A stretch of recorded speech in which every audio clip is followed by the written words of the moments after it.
네, 안녕하세요. 저는 유인너스에서 덕원여고 국어 강의하고 있는 강사 최민식입니다.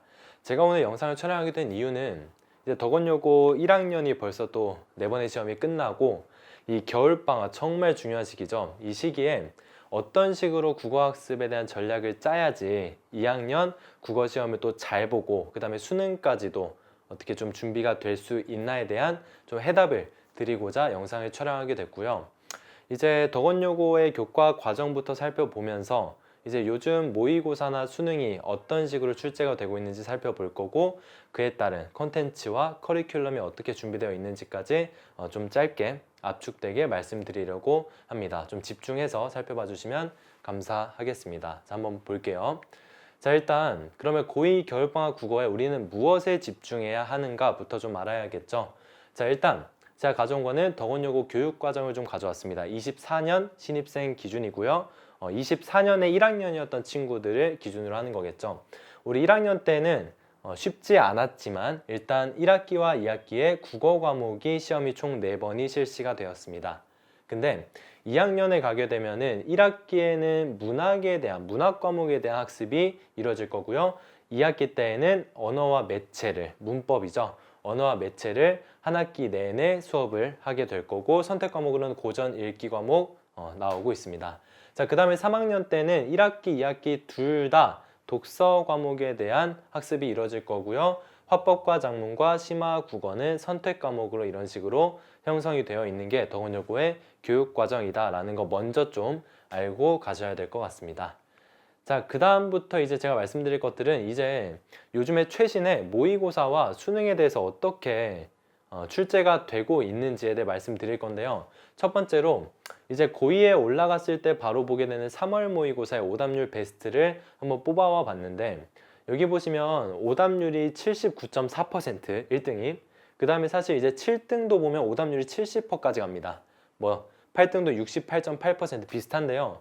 되게 오답률이 높았던 것들을 이제 영역을 한번 살펴보니까 독서가 총 6개나 되고요. 문학이 3개, 그리고 문법 그 문제가 하나 이렇게 사이에 껴있는 모습이죠. 그래서 학생들이 사실 여기 보시면 사회 법지문이 학생들이 아예 거의 뭐 이해를 못했다고 보시는 게 맞을 것 같아요. 그래서 이런 독해력에 되게 어려움을 좀 가지고 있고, 그 다음에 이제 사실 문학 같은 경우도 여기 보시면 고전소설, 뭐 현대시, 뭐 가릴 것 없이 학생들이 요즘에 많이 이제 독해력에 대해서도 어려움을 겪고 있다라는 걸 알 수 있습니다. 그리고 보시면 오답률 상위 10개 중에 독서가 10문제에 해당하게 되고요. 자, 이제 앞으로 제가 쫙 보여드린 것들은 최신 기출과 그리고 수능이 이제 수능 지문들을 가져왔는데, 여기 보시면 행위라는 제재를 가지고 있는데 보시면 정보가 정말 많습니다. 사실 어려운 정보들이 많기 때문에 길고 낯선 내용의 정보량도 많은 지문이 일단 모의고사나 내신에 출제가 되고 있고요. 그 다음에 문제도 한번 살펴보시면 앞서 말씀드린 것처럼 정보량이 되게 많기 때문에 이 많은 정보량을 처리해야 되기 때문에 내용일치 문항의 난도도 올라가고 있는 모습을 보여주고 있습니다. 그 다음에 독서 지문 하나 더 가져왔는데, 이번에 이제 과학기술 지문이죠. 딱 봐도 이제 정보가 되게 많고 학생들이 어려워하는 제재도 선택이 되어 있는데, 문제도 보시면 이 문해력은 기본이 되어야 하고요. 이 독서에 대해서 뭐 제재별로 또는 어떤 그 글의 구조에 따라서 이 방법론을 정확히 알고 풀어야만 하는 문제들이 지문들이 출제가 되고 있습니다. 학생들이 보통 이제 막 피지컬이라고 하는데 자기의 어떤 이런 독해력만 딱 믿고 들어가기에는 상당히 이제 시험에서 어려움을 많이 겪는 그런 시험들이 출제가 되고 있다. 그렇기 때문에 이 방법론을 정확히 알아야 한다라는 말씀을 좀 드리고 싶고요. 이제 문학도 한번 살펴보면 이게 고전 문학이죠. 고전 소설인데 옥란전이라는 이 소설도 지금 되게 오답률이 높았습니다. 그래서 여기 보시면 정확한 내용 이해가 중요했다. 이제 사실 고전 소설이나 현대 소설은 내용 이해가 뭐 주된 이제 시험에 많이 출제가 되게 되는데, 이런 식으로 뭐 인물이 어떤 인물과 어떤 인물이 동일 인물인데 지칭어가 다르다, 이런 것들을 파악을 할 수 있는 힘이 있어야 한다라는 말씀을 드리고 싶고요. 자, 그 다음에 이제 이사수는 현대소설 학생들이 정말 많이 틀렸습니다. 소설에선 중요한 건 이제 갈등인데요. 그래서 이런 식으로 보시면 인물관계를 정리를 하고, 내가 만약에 수험생이 내가 소설이 나왔다, 인물관계 정리해야지, 두 번째 상황 파악, 즉 갈등이 뭔지 파악해야지 라는 생각을 가지고 들어갔으면 이 문제 틀리지 않았을 겁니다. 하지만 학생들이 그냥 현대소설 한번 읽어볼까 라는 식으로 그냥 부딪히다 보면은 이런 문제들은 답이 안 나오니까 학생들이 이제 다른 지문도 이제 많이 망치게 되고 그게 시험이 많이 어려움을 겪게 되는 원인이다 라고 보시면 되고요. 자, 그 다음에 여기 보시면 여기 이제 박일로의 노계가라는 작품, 이태준의 자연과 문헌이라는 작품 오답률 1위 81%의 오답률을 가지고 있는 문제였고, 여기 보시면 1번 선제는 명령형 어미, 2번의 문답의 방식, 대조의 방식, 시선의 이동, 초월적 공간 이런 것들 우리가 뭐 한 번씩은 들어봤지만 이런 개념들이 정확히 정리가 되어 있어야, 기준이 정확히 정리가 되어 있어야 이 문제의 답을 빠르게 그리고 정확하게 고를 수 있었습니다. 자, 그럼 이런 식으로 지금 문학과 독서에서 학생들이 어려움을 많이 느끼고 그런 부분을 어떻게 겨울방학에 정리를 할 것이냐, 커리큘럼과 콘텐츠 소개해 드릴 거고요. 자, 먼저 커리큘럼은 이제 9주 동안 진행이 될 거고 문학과 독서 이렇게 두 가지 과목을 공부하게 될 겁니다. 물론 내가 1학년 때 문학과 독서를 안 한 것은 아니지만 이제 어떻게 보면 제가 볼 때는 뭐 마지막 기회라고 생각이 들거든요. 이제 2학년 앞두고 있는 이 겨울방학에 문학과 독서에 대한 이런 개념과 어떤 이런 방법론들을 정확히 정리를 해놔야 내가 고등학교 2학년 내신에서도 승부를 볼 수가 있고, 그리고 아울러 수능에서도 좀 지금부터 해놔야 나중에 이제 급하지 않게 정리를 할 수 있다라는 말씀을 좀 먼저 드릴 수 있을 것 같습니다. 그래서 커리큘럼 보시면 이렇게 시문학 개념과 소설문학 개념, 그리고 마지막 9주 차이는 실전 감각 끌어올리는 실전 모의고사까지 진행하고요. 독서도 이렇게 어떤 글의 구조나 제재를 구분해서 분류해가지고 이런 식으로 짜임새 있게 커리큘럼이 구성이 되었습니다. 자, 그 다음 이제 잠시만요. 컨텐츠 소개를 드릴 건데요. 저희 컨텐츠 정규교재 이름은 찬란한 국어라는 교재로 아까 말씀드린 것처럼 문학편, 독서편 나눠서 정규교재가 나가게 되고요. 자, 그 다음에 주간솔빛이라는 교재가 과제교재로 나가게 됩니다.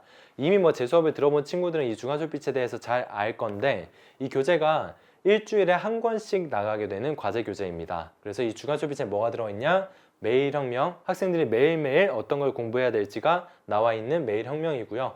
그 다음에 이제 독서 집중훈련, 독서 정말 중요하죠. 그래서 이 독서를 집중훈련할 수 있는 이런 컨텐츠도 주간솔빛 안에 들어가 있고, 솔빛 모의고사, 미니 모의고사입니다. 학생들이 15문항 정도의 이 솔빛 모의고사를 시간을 딱 재고 풀어서 실전 감각을 매주 이렇게 조금 끌어올릴 수 있도록 이러한 콘텐츠들이 주간 솔빛에 들어가 있다라고 이해해 주시면 될 것 같고요. 자, 그 다음에 이제 외워라는 교재는 학생들이 되게 반응이 좋은데, 이 교재가 물론 이번에 뭐 표지도 귀엽게 나왔는데 보시면 필수 시조나 고전 어휘나 문학 개념어나 필수 상식어, 한자 성어 속담까지 학생들이 좀 많이 요즘에 어휘력도 약하고 시조가 해석이 안 되기 때문에 이런 것들을 겨울방학에 정리를 잘 해서 학생들이 어려움을 겪지 않도록 외워라는 교재도 진행을 하고 있고요. 자, 그 다음에 이제 교재가 여기서 끝이 아니라 부교재로 현대시집, 고전시가집이라는 교재로 내지를 좀 가져와 보면 이런 식으로 이제 고등학교 때 필수적으로 나오는 고2 수능에도 마찬가지겠죠. 필수로 나오는 이런 어떤 작품들에 대한 분석이 나와 있고 구조도와 키포인트, 핵심 문제까지 있어서 이 교재는 저희가 이제 수업 시간에는 녹일 수가 없어서 제가 영상 촬영본을 학생들에게 주고 학생들이 과제를 해오는 방식으로 그렇게 진행이 될 예정입니다. 자, 그러면 이제 복습 테스트는 어떻게 진행이 되냐? 아까 말씀드린 외워 교재 플러스 지난주 수업 내용이 복습 테스트의 범위가 될 거고요. 이 테스트를 보고 끝나냐? 그게 아니고 저희 스쿨링이라는 어플을 통해서 저희 솔빛국어팀 학생들이 모든 데이터를 가지고 내 위치가 어느 정도인지, 그리고 내가 취약한 영역이 뭐인지까지 파악할 수 있도록 이런 식으로 좀 체계적인 성적관리 시스템을 사용을 하고 있습니다. 자, 이제 마지막으로 시간표 안내 드릴 거고요. 저는 이제 덕원여고 2학년 겨울 정규 국어 수업을 맡게 되고요. 12월 29일 개강입니다. 24년의 마지막이죠. 막바지죠. 12월 29일부터 일요일 2시, 5시 수업이 진행되도록 될 거고요. 그리고 이 반은 연중 계속반으로 겨울부터도 쭉 3월까지 계속 이어질 예정입니다. 자, 일단 여기까지 뭐 말씀드리면 될 것 같고요. 고2가 정말 중요한 시기라는 건 모두 다 알고 있을 겁니다. 그래서 이 고2를 앞두고 있는 겨울방학에 국어 과목의 문학과 독서를 잘 이렇게 짝 잡음으로써 학생들이 2학년 그리고 수능에서도 어려움을 겪지 않도록 철저한 대비가 될 수 있는 수업 준비하고 강의실에서 기다리고 있겠습니다. 감사합니다.